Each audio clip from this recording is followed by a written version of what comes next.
Parlamenti britanik ka folur për këtë gjë, sepse është vërtet një film që të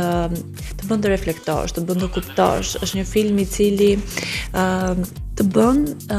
të kujtosh dhe të mendosh çfarë po ndodh me adoleshentët, ku jemi ne si shoqëri, a jemi mjaftueshëm mirë apo bëjmë gabime dhe si duhet i përmirësojmë këto gabime. Që ditët e sotme, rrjetet sociale, mediat, mënyra se si pëlqejnë edhe çfarë ndjekin, indikon shumë në gjithë sjelljet e tyre dhe natyrisht në atë çfarë ata mendojnë, se përpara se të sillen ata mendojnë, por ajo çfarë ne shikojmë shkon tek sjellja. Ne duhet të jemi disa hapa përpara, të jemi më afër tyre, sepse është pikërisht momenti ku ata tregojnë kush janë, formojnë grupet e tyre, tregojnë interesa, ndonjëherë gjë që nuk e kanë shprehur në familje, e gjejnë këtë tek grupet shoqërore dhe ndonjëherë këto grupe shoqërore janë kështu siç e thatë ju, online ose tani po shkëpute.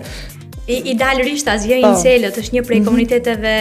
një individ, pjesë e komuniteteve online, të cilët ndihen të patërhequr nga gjinia e kundërt.